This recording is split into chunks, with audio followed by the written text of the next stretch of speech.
they're a different team than Rutgers because they are more perimeter based and like to shoot a lot of threes. They're going to spread us, very system driven. Austin comes over from IUPUI and he did an unbelievable job there. So it's a tough game. It's a tough game. Every game's tough, especially on the road. But their system, is concerning with how they like to spread you out. Their ability to shoot the three and also drive it. So we got to be ready to defend at a high level and be really, really active. And you have to be very urgent when you play a team like this, or they can make you pay from deep. With Bryn, do you feel like she's starting to find what her role is and a comfort level with what you're kind of expecting out of her this season?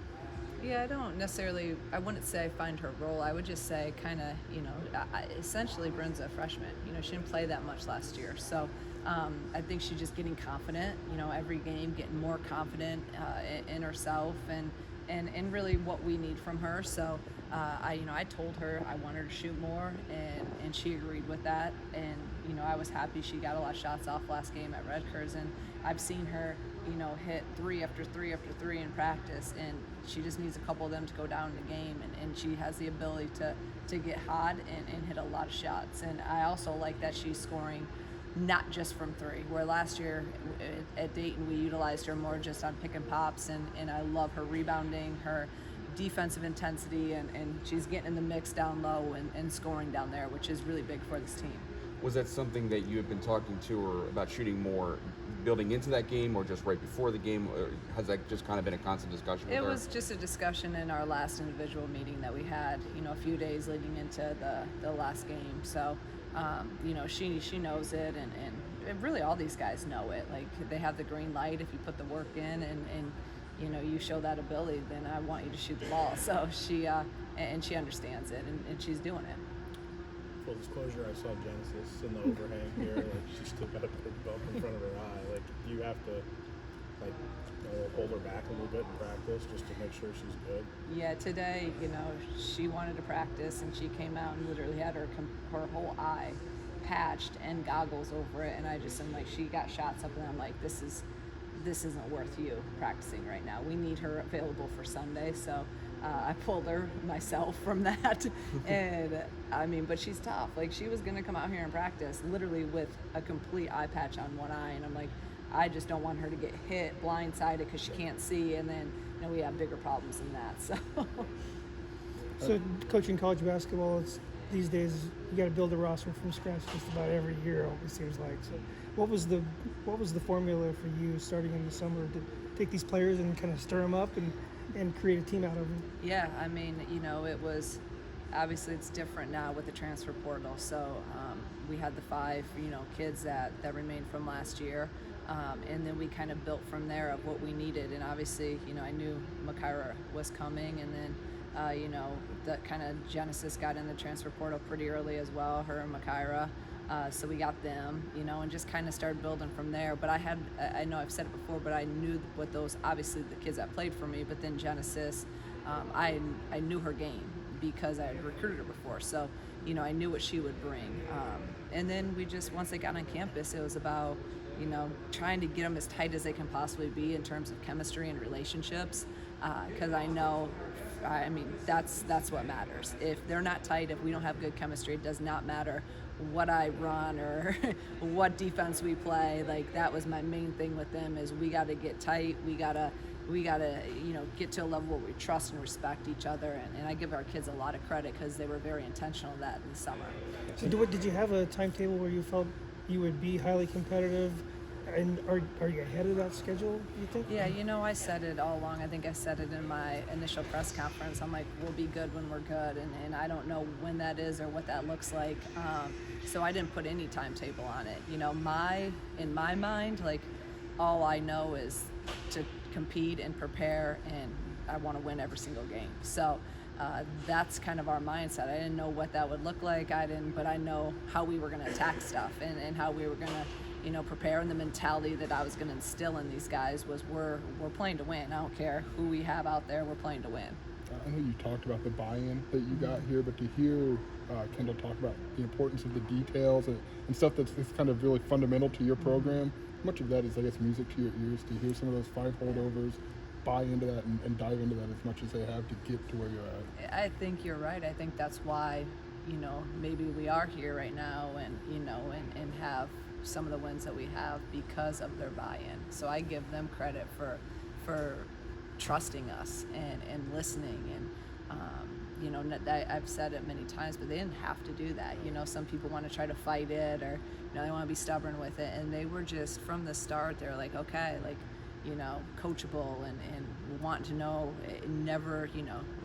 Never battled it. So and I think since they kind of embraced all that, we've been able to go on with our process and it's working. So is there anything you guys are doing now in the first week of December that you just didn't think was going to be here at this point that you thought might be a January, February development? Probably just our ability to score in some of the games, the numbers we're putting up. I thought offensively, the defense, I knew we'd just continue to plug along and get better, and that's something that the process kind of plays itself out, and I saw they were buying in and working hard on that. But I think just the chemistry offensively, for not playing together that much, like we play really well together, and we share the ball really well, and that was probably something that has maybe surprised me a little bit, that I think we're a little ahead of schedule. Are you at a point already where no matter what, like Ira or Jen, I know you've done the 2-point guard thing throughout your career, but no matter who is running the team, you can get into whatever you need to get into? Yeah, yep. And you're right, we've done it multiple times with 2-point guards, and I like that. I love to have that ability to have two. You take one away, well, we have another one, especially when teams start pressing us. And both of them are scoring point guards, so they both have the ability to score at all three levels. And I think it just is a huge benefit for us to be able to have two. And I trust them both out there with the ball in their hands late in the game.